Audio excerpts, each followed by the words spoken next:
Megan Adler woke before her alarm, the way she did on most mornings, pulled out of sleep not by sound, but by the heavy pressure of worry settling behind her ribs.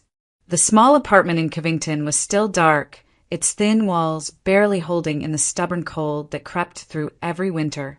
She lay there for a moment, gathering herself, reminding her body to move, to endure, to keep going because she had no other choice. Then she sat up, forcing a steadiness she didn't feel. Chloe would wake soon. Chloe couldn't see the truth written across her mother's face. She crossed the narrow living room and clicked on the dim kitchen light. A flicker, then a weak glow. The apartment was aging faster than she could maintain it. She filled a kettle, rubbing at the tightness in her temples, then braced her hands on the counter as a wave of exhaustion swelled through her. They would have to move again. She hadn't figured out how to say it, not in a way a little girl could understand, not in a way that wouldn't break her heart. Soft footsteps approached. Mom. Chloe's small voice drifted from the hallway. Megan straightened instantly, smoothing her hair, lifting her chin. Hey, sweetheart, you're up early. Chloe patted in, her socks mismatched as always, her blonde hair sticking in every direction from sleep. She studied her mother with those big, perceptive eyes, the kind that saw more than Megan wished they did. Are you sad again? The girl asked quietly. No, Megan answered too quickly, then softened her tone. Just tired, that's all. Chloe stepped closer and wrapped her arms around her mother's waist, hugging with all the fierce sincerity of a child who believed love could fix anything. Megan held her back, closing her eyes as guilt washed over her. Chloe shouldn't have to read her moods. She shouldn't have to carry any of this. And yet she did. Every day, as they stood there, Megan's thoughts drifted, uninvited, into the past. She had once believed she'd built a life with a man who loved her. Brandon had been her first everything. First love, first hope, first promise of a future. She had nursed his mother through a long recovery, juggling work and caretaking so he could focus on rising in his career. She had put his needs before her own more times than she could count. And then, when success finally came to him, he left for someone wealthier, someone who could elevate him further, someone who wasn't, like Megan, exhausted, cash-strapped, and inconvenient. She opened her eyes and looked down at Chloe, who rested her cheek against her. This child was the only good thing that survived that marriage. Megan swallowed hard. She had to tell her soon about the rent increase, the move, the new neighborhood they hadn't found yet. Stability had become something she could no longer promise. But for this moment in their dim kitchen, she smoothed Chloe's hair and forced a gentle smile. Let's start our morning, okay? We'll figure everything out. Chloe nodded, trusting completely. And that trust was the very thing that made Megan's heart ache the most. The call came just after Megan dropped Chloe at preschool. She was walking back toward the bus stop, clutching her coat tighter against the wind, when her phone buzzed with an unfamiliar number. Her heart lifted for a moment. Lately, she had been sending out applications anywhere that offered flexible hours, restaurants, catering companies, even temporary holiday shifts. Maybe someone was finally calling her back. Hello, she answered, breath clouding in the cold morning air. A beat of silence, then a voice she knew too well. Smooth, sharp, dripping with the arrogance she'd once mistaken for confidence. Well, well, Brandon Hale drawled. Still alive, I see. Megan stopped walking, her stomach dropping. She hadn't saved his number. She had blocked every old contact she could remember. But Brandon always found new ones. What do you want, Brandon? What, no hello? No gratitude for me checking on the mother of my child. His laugh was shallow, practiced. Typical Megan. Absolutely typical. She closed her eyes, steadying herself. I have nothing to talk about with you. Please don't call me again. Oh, I'll call whenever I feel like it, he snapped. Someone has to make sure you're not trying to squeeze anything more out of my family. My father-in-law thinks you were always angling for their property, you know. Helping my mom recover? Staying at the hospital with her? Manipulative as hell when you think about it. Megan's jaw tightened. I took care of your mother because she needed help, not because of anything you're suggesting. He scoffed. Come on. We both know you were hoping to get your hands on something. You've always been that way. Quiet, humble Megan, pretending to be above it all while playing the long game. The accusation hit like a slap. She had sacrificed years of her life for him, for his mother, for the family she thought they were building. And still it wasn't enough. Her voice trembled, but she forced the words out. Why do you hate me this much? A pause. Then Brandon chuckled, a low, amused sound that chilled her. Hate you? Don't flatter yourself, he said. You were never worth strong feelings. You want the truth. You rejected me the first time I asked you out. 2 years you brushed me off. 2 years. You treated me like I wasn't good enough. And when I finally got you, oh, I made sure to knock you off that little pedestal you put yourself on. Megan felt the world tilt for a moment, like the ground had softened beneath her shoes. Brandon kept talking, his tone gleeful. You were never special. I married you because you were convenient, easy to mold, easy to keep in place. That's all. For a long moment, Megan couldn't breathe. Not because she believed him, but because she finally understood something she never had. His resentment had begun long before their marriage, long before their daughter. It was rooted in something she could never change, his own insecurity. And for the first time, the weight of his words didn't crush her. They clarified something. He had never loved her. He had never even tried. When Brandon paused, anticipating a reaction, she simply said, We're done here, and hung up. She stared at her phone, her breath steadying as the cold wind brushed past her. No more explanations. No more apologies. No more believing she owed him anything. Right there on the sidewalk, Megan made a silent vow. Whatever remained of her emotional tie to Brandon Hale ended in that moment, and she would never let him break her again.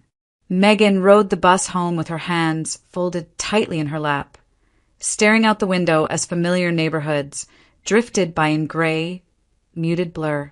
The conversation with Brandon still clung to her, not because his words carried truth, but because they echoed something she had felt for a long time, an isolation that seemed to follow her no matter how hard she tried to be good, steady, honest. After the divorce, Brandon's entire family had cut her off as if she had never existed. His mother, the woman Megan once sat beside through nights of medication schedules and physical therapy, now refused to even acknowledge her birthday cards to Chloe. And Brandon's father-in-law, he had made it clear Megan was an inconvenience, someone to be removed from their orbit, forgotten. Her own family hadn't been much different. Her older sister, polished and successful, was the one everyone offered help to, babysitting, loans, emotional support. Megan, on the other hand, had always been the one expected to figure things out, to push through, to handle whatever came her way without complaint. When she mentioned the increased rent or the coming move, her mother's only reply had been, Well, you made your choices. On nights like this, she found herself wondering, what exactly had she done wrong? She didn't lie. She didn't steal. She didn't manipulate or scheme. She worked. She cared for people. She tried to do the right thing. So why did everyone seem so ready to shut her out? When she arrived at preschool that afternoon, Chloe bounded toward her with her usual bright smile. Mom, guess what? Today we painted rockets. And I got blue paint on my elbow, but I wiped it off before it got on my shirt. Megan smiled, grateful for the small burst of joy. But she caught something else, something tight behind Chloe's cheerful tone. Everything okay, sweetheart? Chloe hesitated, twisting a strap on her backpack. Yeah, it's just, some kids were being silly. They said, my shoes look old. She shrugged quickly, forcing another bright grin. But I told them old shoes mean you run faster. Like magic. It wasn't the words that broke Megan. It was the way her daughter tried so hard to pretend it didn't sting. The way she was already learning to carry burdens quietly so her mother wouldn't have to. Megan knelt and brushed a loose curl from Chloe's forehead. You don't have to be brave all the time, you know. But you are, Chloe whispered. The guilt hit hard. Chloe was growing up too fast. Learning resilience from necessity rather than childhood adventure. And Megan hated that she didn't have the strength or the resources to give her something softer to land on. As they walked home, Megan checked her messages again, nothing. That meant the upcoming banquet shift was even more important. One night of generous tips, might buy groceries, or cover moving boxes, or help with the deposit for whatever tiny apartment she could still afford. She squeezed Chloe's hand gently. She would take the shift. She would push through. She had to. For both of them. The next morning, Megan bundled Chloe into her coat and walked her toward preschool. The cold Kentucky air nipping at their cheeks. Chloe skipped ahead in short bursts, humming to herself, her breath puffing into little clouds. Megan tried to let the child's energy warm her, but underneath her calm exterior, she was calculating numbers again. Rent, moving costs, groceries, bus fare. Every column ended the same way, short. They were halfway across the playground when a man stepped away from the fence, lifting a hand in a hesitant greeting. He was dressed in business slacks and a charcoal coat, the kind that looked expensive but worn around the edges. His tie wasn't crooked, but it wasn't crisp either. And although his posture was confident, the tiredness in his eyes betrayed long nights and too much responsibility. "Ms. Adler," he asked gently. Megan tensed. Instinctively protective. "Yes." He offered a small, apologetic smile. "I'm Michael Porter, Leo's dad. I wanted to talk to you for a moment, if that's okay." She blinked, caught off guard. This wasn't the tone she was used to from fathers at the school. "Of course," she said carefully. Michael exhaled, looking genuinely embarrassed. "I heard Leo's been overenthusiastic with Chloe, taking her crafts, teasing her. I'm really sorry. I've talked to him about it. It won't happen again." Before Megan could respond, Chloe ran toward them, eyes bright. "Mom, that's Mr. Porter. He's really nice. He brings cupcakes on birthdays and doesn't make anyone pay extra." Michael chuckled softly. "That's mostly for the teacher's sanity, but thank you." "Chloe." Megan watched the interaction, surprised at how natural it seemed. Most men, especially ones who looked like they hadn't had to worry about rent in years, kept their distance or spoke with clipped politeness. But Michael wasn't condescending or performative. He simply seemed human and warm in a way Megan had almost forgotten men could be. "I'm trying," he continued, turning back to her. "I juggle a few too many things at once. Single dad life wasn't exactly in the plan, but it's the plan now. I want to raise Leo better than how I grew up." There was no bragging in his tone, only truth. He explained briefly that he'd been raised in a crowded household with more bills than groceries, that he worked his way out of it through sheer persistence. Now, he worked long hours to make sure Leo never felt the insecurity he once lived with. Megan nodded, absorbing it, unexpectedly moved.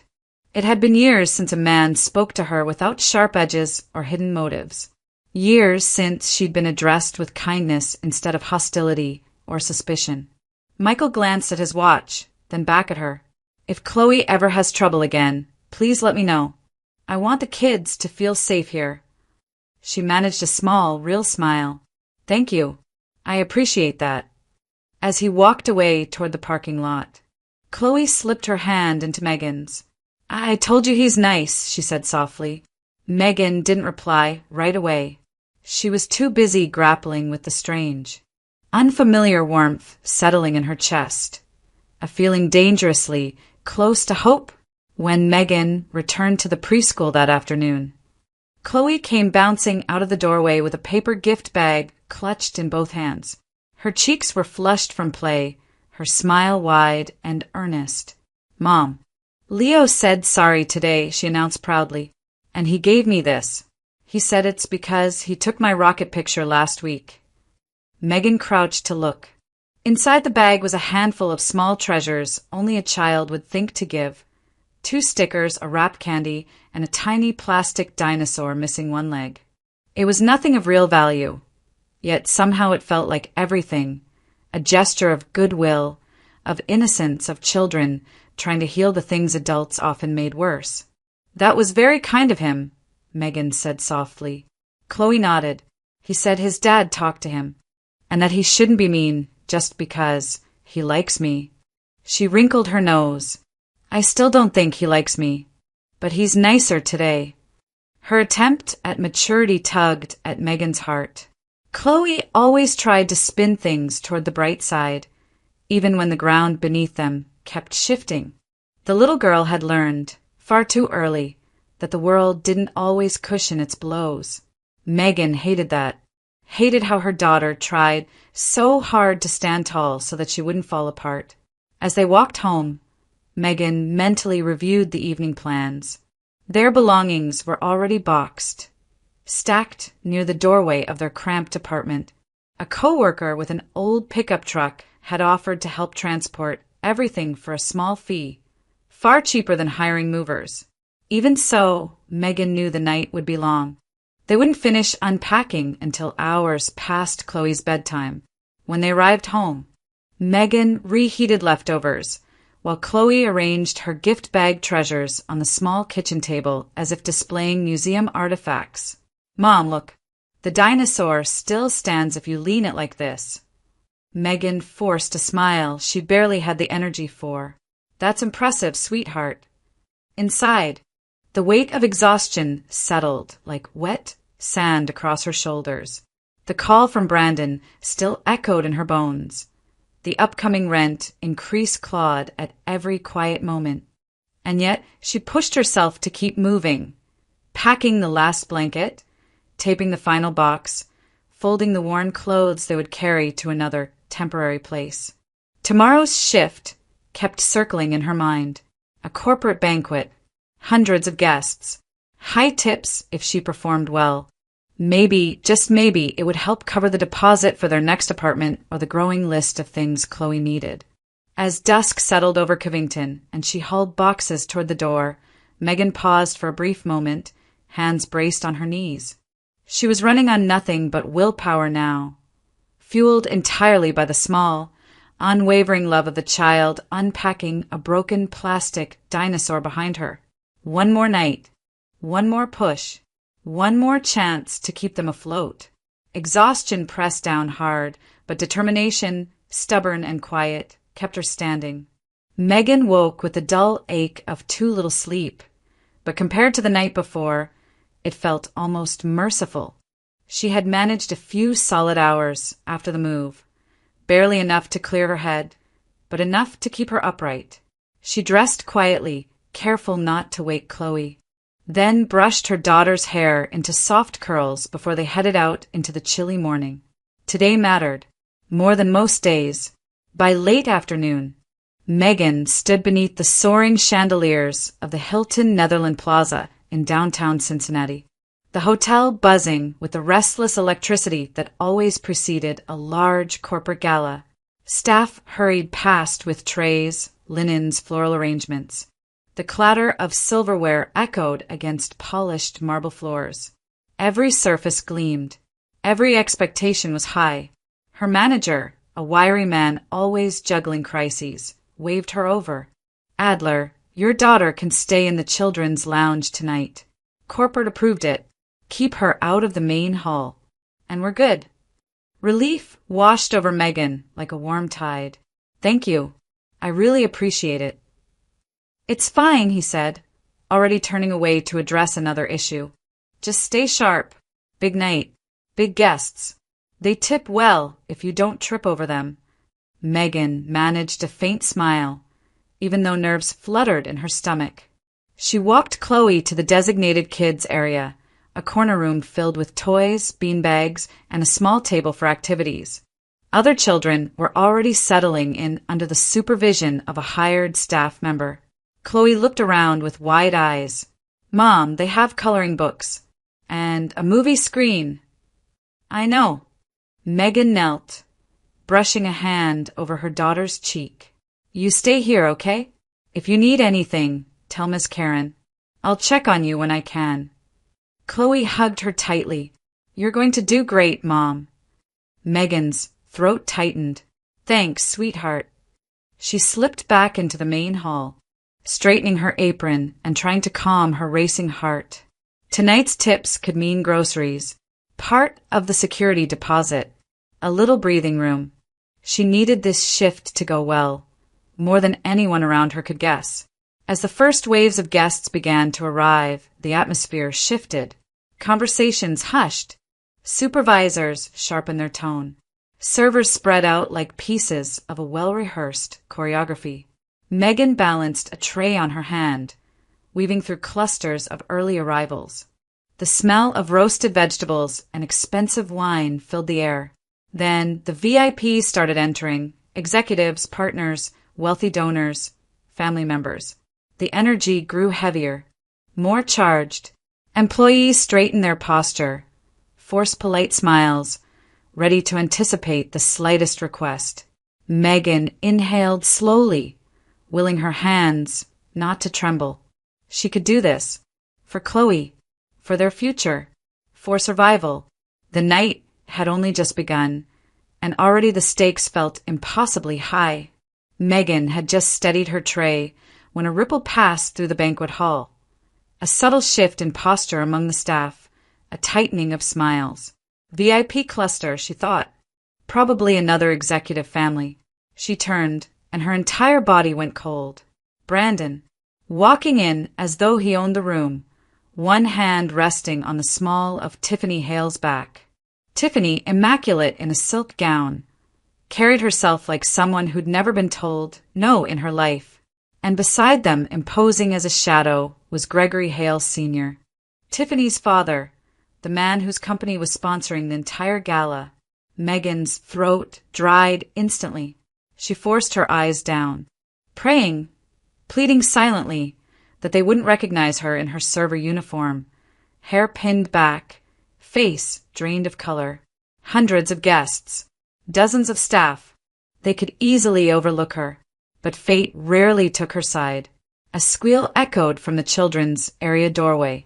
"Mom, Leo is here." Chloe, bright, innocent, excited, ran toward her before the attending staff could stop her. In that split second, Megan saw Brandon's head snap toward the voice.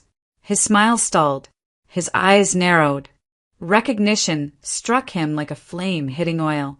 Megan's heart pounded so hard she felt it in her palms. She tried to usher Chloe back, keeping her head low. But Brandon was already moving, fast and deliberate, weaving through guests until he cornered her near a service station, his hand clamping around her arm. Well, he hissed through a smile that didn't reach his eyes. "Couldn't stay away, could you? What is this, your little scheme? Crash my night? Make me look bad in front of my father-in-law?" Megan jerked slightly, wincing at the pressure of his grip. "Brandon, I'm working. I didn't know you would be here. Let go of me." "Oh, please," he scoffed. "You expect me to believe that? You've been obsessed with me since the divorce. You always need attention. This is just another pathetic attempt to get it." Her breath shook as she strained to pull free. "I'm not doing this with you. I'm here to earn tips and take care of my daughter. Leave me alone." His expression twisted, anger rising at the mere hint of defiance. "Watch your tone. You might be used to acting like a victim, but you don't get to talk back to me. Not here. Mom." Chloe's small voice trembled nearby, forcing Megan to step between her daughter and Brandon's glare. Megan kept her voice low, controlled. "Please just walk away. Tiffany wouldn't be thrilled to see you grabbing the help." Brandon's jaw clenched, For a moment, she thought he might actually lash out. His fingers dug harder into her arm before he abruptly released her, as if throwing something useless aside. "You need to learn your place," he muttered. She swallowed hard, gathering what little composure she had left as he stalked off to rejoin Tiffany and Gregory. Smiling again, polished, pretending nothing had happened. Her knees felt unsteady, but she forced herself upright. Guests still needed drinks. Trays still needed carrying.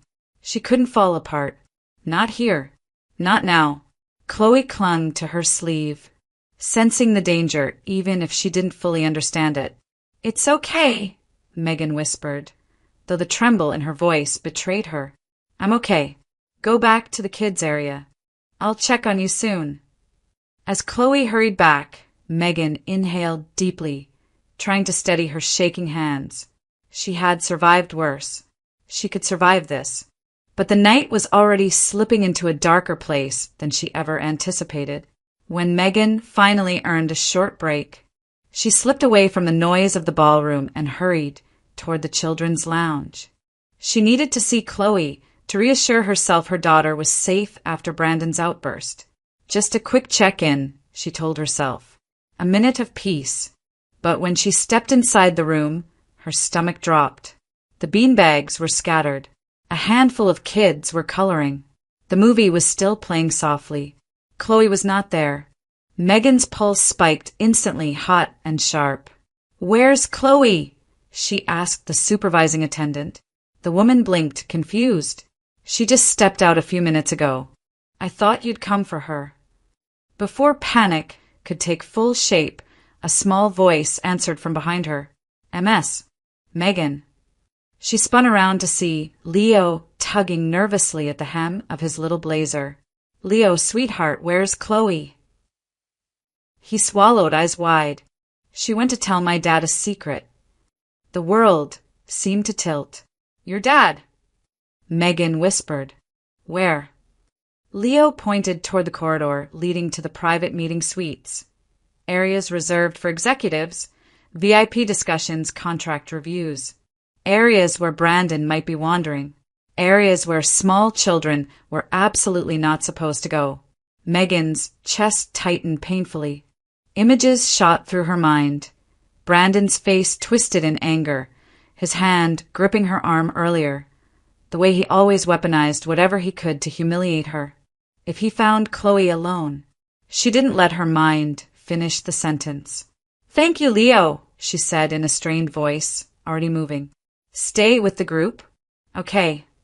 She nearly sprinted down the carpeted hallway. A server passing by called her name, but she didn't slow. She reached the door to the meeting suite just as another waitress, Vera, stepped out balancing a tray of champagne flutes. "Vera, can we swap?" Megan blurted, breathless. "Just for 10 minutes. I need to check something inside." Vera glanced at her pale face and didn't argue. "Go. Quickly. They tip well in there. So don't stay long." Megan whispered a thank you, took the tray from her and slid into the room. Inside, the lighting was softer, warmer. A single long table was set for refreshments. In the corner, perched on a small side table as if it were completely normal, sat Chloe, legs swinging, crayons scattered around her. She was calmly drawing a spaceship. Megan nearly collapsed with relief, but her breath caught again when she saw who else was in the room. Michael Porter stood near the window, cell phone pressed to his ear, talking quietly, something about restructuring timelines and a red-flagged clause. A business call. He hadn't even noticed Megan walk in. Chloe, however, noticed everything. Before Megan could reach her, Chloe slid off the chair, walked right past her mother, and approached Michael with total trust. She reached up and gently placed her small hand in his. The movement was so innocent, so instinctive, that time seemed to pause. Michael broke off mid-sentence, glanced down, startled, then softened as he recognized her. Megan stood frozen in the doorway, heart still racing, breath unsteady. Realizing this moment, unexpected, delicate, was about to trigger consequences, None of them could yet see. Michael lowered his phone, slowly, eyes shifting from Chloe's small hand, wrapped around his, to Megan's pale, breathless face. The business call faded out with a quiet, "I'll call you back," before he slipped the phone into his pocket. "Chloe," he asked gently, "are you all right?" She nodded with solemn seriousness, far beyond her 5 years. "I need to tell you something important, Mr. Porter." Megan felt heat climb her neck, mortification, fear, dread all tangled together. "Chloe, sweetheart, we don't interrupt grown-ups when they're working. I'm so sorry. Michael, she shouldn't be in here. I'll take her out." But Chloe tugged on his hand, desperate to make him listen. "Don't sign that contract," she whispered. "That man is lying to you." The room went silent. Megan froze, heart plummeting. "Chloe, you can't." "Honey, that's not. Michael, I'm so sorry." "She doesn't understand." "I do," Chloe insisted, her little chin lifting. "I heard them talking. The fancy lady and her husband. They said they were tricking you. They said you'd lose lots of money and then they'd just laugh." Her voice trembled at the memory. Megan covered her mouth, horrified. Brandon and Tiffany. Of course. Chloe must have overheard their conversation before wandering in here. Her daughter, her sweet, trusting child, was trying to protect a man she barely knew. "Chloe," Megan pleaded softly, "it's not your place to." But Michael crouched down to meet Chloe's eyes, completely focused. "What exactly did you hear?" he asked. Voice gentle but level. Chloe swallowed. "The lady said she didn't care if it ruined your company. She said her dad could always find someone else. And the man with her, my old dad, he said you were gullible and it would be easy." Megan felt her legs go weak. Hearing her child retell Brandon's cruelty was like having old wounds torn open again. "I'm sorry," Megan whispered, nearly shaking. "Please don't listen to her. She's just trying to help. I'll get her out of your way." But Michael didn't look away from Chloe. His expression had shifted, no longer confused, but troubled, deeply thoughtful. "That's interesting timing," he said at last. "My head of security flagged something earlier. Said the background on their financials looked off. Said something felt wrong about their eagerness to close the deal." Megan blinked. She hadn't expected that. Michael stood slowly, still processing Chloe's words. "Kids sometimes see what adults overlook," he murmured. "No, please," Megan said quickly, the humiliation cutting deep. "Don't make decisions based on something she said.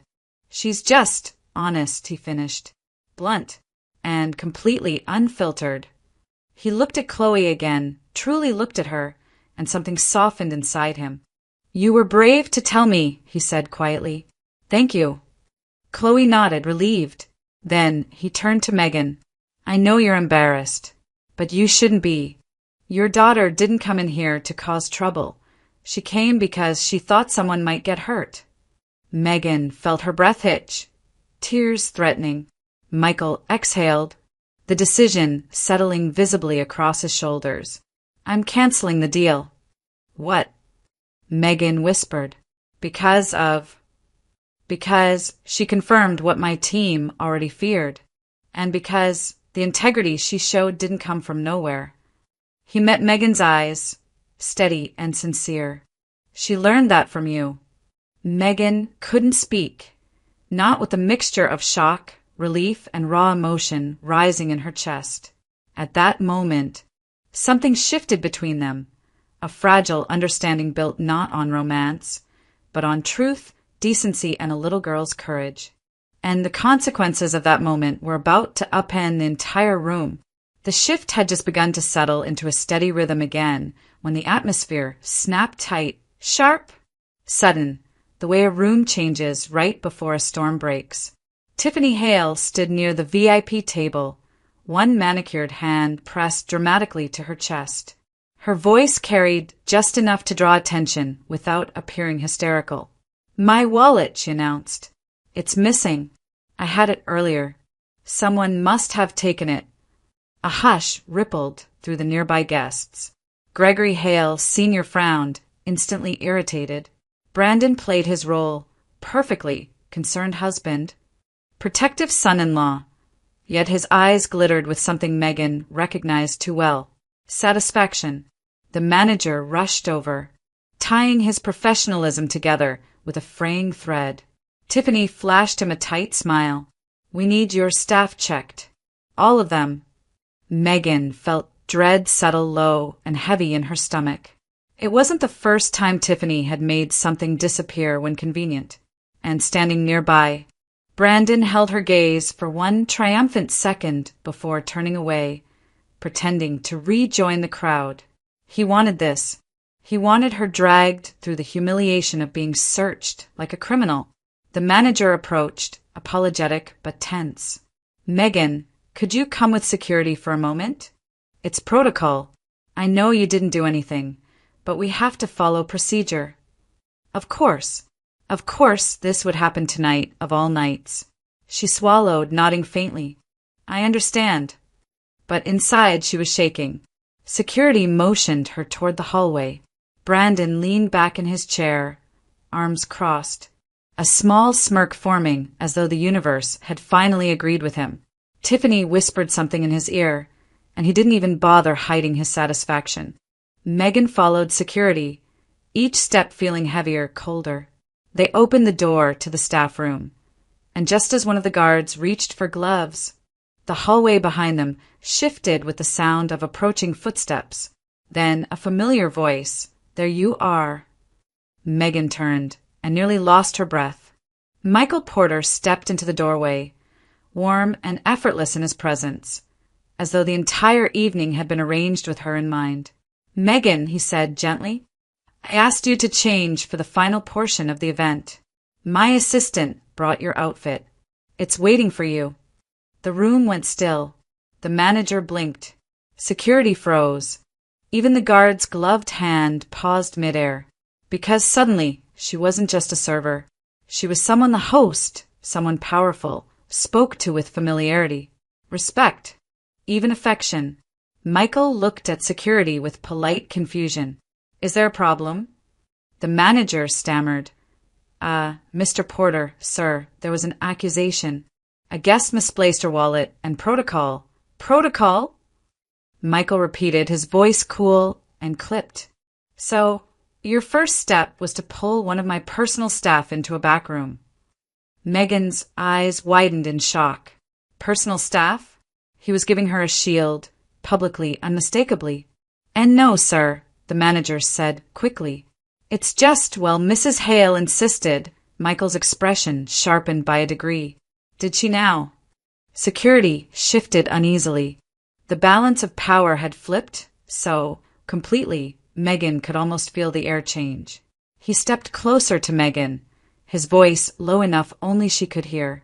"You don't have to fear this. I know exactly what's happening." Then louder to the staff, "Unless you have evidence or a guest complaint filed properly, this ends here."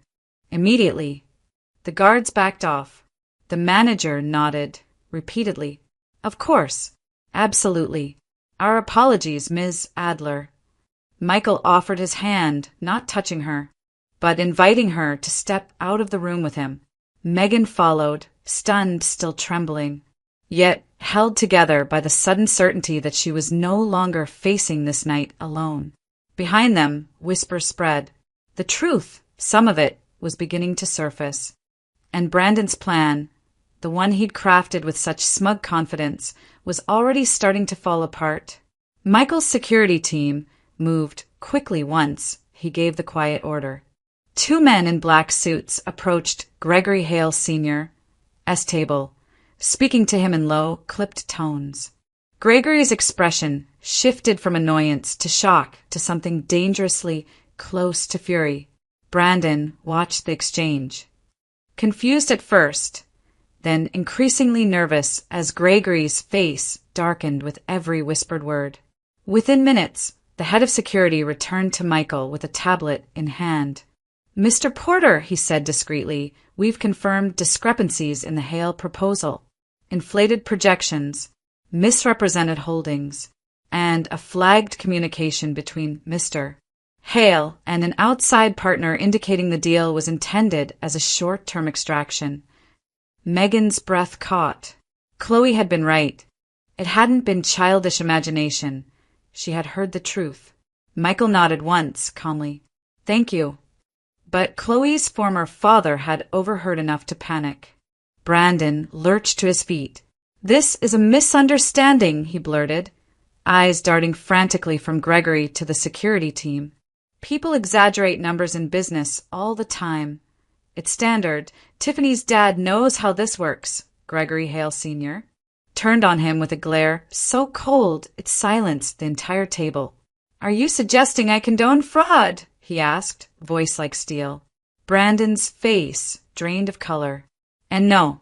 Sir, I meant," Tiffany, suddenly wanting no part of his sinking ship, scooted her chair an inch away from him, pretending she had never met the man.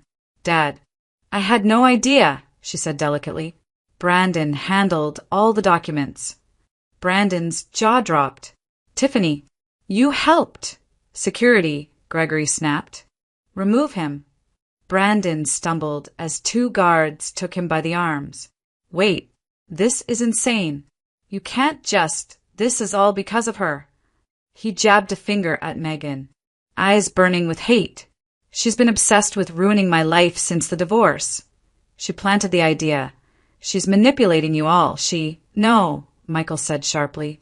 "What ruined your life was your own dishonesty." The guards tightened their grip. Tiffany rose gracefully, already distancing herself from any fallout. "Father, I'll wait in the car."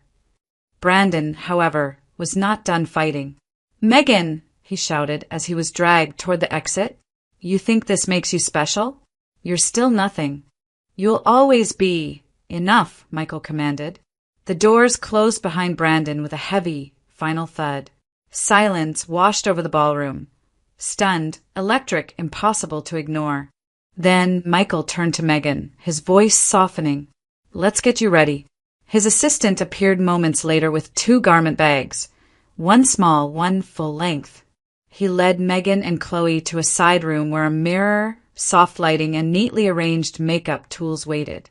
It felt surreal, like stepping into someone else's life. Chloe gasped when she saw the dress laid out for her mother. A simple but elegant evening gown in midnight blue, flowing and soft. The kind that transformed posture and spirit all at once. "For me?" Megan whispered, voice trembling. "I can't, I'm staff." "Not for the rest of the night," Michael said gently. "You're my guest." The words felt like both protection and possibility. Megan let the stylist pin her hair, smooth her makeup, zip the gown. Chloe twirled in her own tiny dress, looking like a fairy tale whisper of hope. When they stepped back into the ballroom together, the entire staff stopped. Guests turned. Conversations quieted. Even the chandeliers seemed to cast their light differently. The transformation wasn't just the dress. It was the way Megan carried herself. No longer shrinking, no longer bracing for the next blow. For the first time in years, she wasn't invisible. She wasn't small. She wasn't defeated. She was seen. A hush rippled through the crowd, followed by soft murmurs of admiration. In the distance, Brandon's absence lingered like a smudged stain finally scrubbed away. The humiliation he had so carefully orchestrated had flipped back onto him, publicly, undeniably. And for Megan, standing in the glow of a ballroom that had once felt hostile, holding Chloe's hand as the little girl proudly smiled up at her, it felt like walking out of the ashes of her old life into the first breath of something brand new. 1 year later, the world Megan once knew felt like a distant echo, familiar but no longer hers. Life had settled into a rhythm she had only ever witnessed from afar, watching other people live it. Now it belonged to her too. The apartment Michael arranged for her sat just a short walk from Porter Innovations, bright and warm with sunlight spilling across the living room each morning. For the first time in years, she woke without the gnawing dread of overdue bills or the threat of eviction. She had a steady position in the company's community outreach division. Work that mattered to her. Work she excelled at. It felt like a return to herself rather than a rescue. Chloe thrived. The move to a better neighborhood gave her stability she'd never known before. And Leo, once the boy who teased her in preschool, had become her absolute best friend. They built forts in Megan's living room, traded drawings, and treated one another with the easy loyalty of siblings. Even their teachers joked, "Where one goes, the other follows." As for Megan and Michael, nothing between them was rushed. No whirlwind romances or dramatic declarations. Just small moments built carefully over time. A shared coffee on the company rooftop, conversations about their childhoods, quiet dinners after work when schedules aligned. Trust grew naturally, layered gently over the wounds each carried. Michael never pushed. Megan never pretended. And somehow, that simplicity became something profound. One crisp autumn afternoon, nearly a year to the day after the gala that changed everything, Michael asked her to walk with him through the old stone courtyard behind the Hilton. It was the same venue where everything had come crashing down, and where everything had quietly begun again. "I thought it might feel strange," Megan admitted softly, glancing around the empty ballroom visible through the windows. "Being back here." "Strange can be good," Michael replied, taking her hand. "It means things have changed." He paused beneath the archway they had passed through during the chaos of that night. Then he took a small box from his coat pocket. "Megan Adler, I don't want to rescue you. I don't want to fix you. I want to build something with you. Slowly, steadily, the way we've been doing all year. Will you marry me?" Her breath caught, not because she was surprised, but because she finally believed she deserved the life being offered to her. "Yes," she whispered. Their wedding, held months later in that same hall, was simple and intimate. No corporate sponsors, no powerful families, no simmering hostility, only laughter, the glow of flickering candles, and the people who had truly seen them. Chloe and Leo walked down the aisle together, each holding a small bouquet, beaming with pride. During the reception, Chloe tugged on Megan's dress and whispered, "Mom, when will the baby come?" Megan smiled, resting a hand over her growing belly. "Soon, and you're going to be the best big sister." Leo puffed out his chest beside her. "And I'll be the best big brother." Michael laughed, ruffling both their heads. "I don't doubt that for a second." In that moment, surrounded by warmth, sincerity, and a future built on choice rather than survival, Megan felt a quiet truth settle inside her. Life had corrected itself, not with fireworks or revenge, but with steady, patient grace. The kind that doesn't erase the past but transforms it into something bearable, even meaningful. She lifted her gaze toward Michael, toward the children laughing at his sides, and felt gratitude wash over her like light. A year ago, she had walked into that ballroom trembling. Now she walked out of it whole,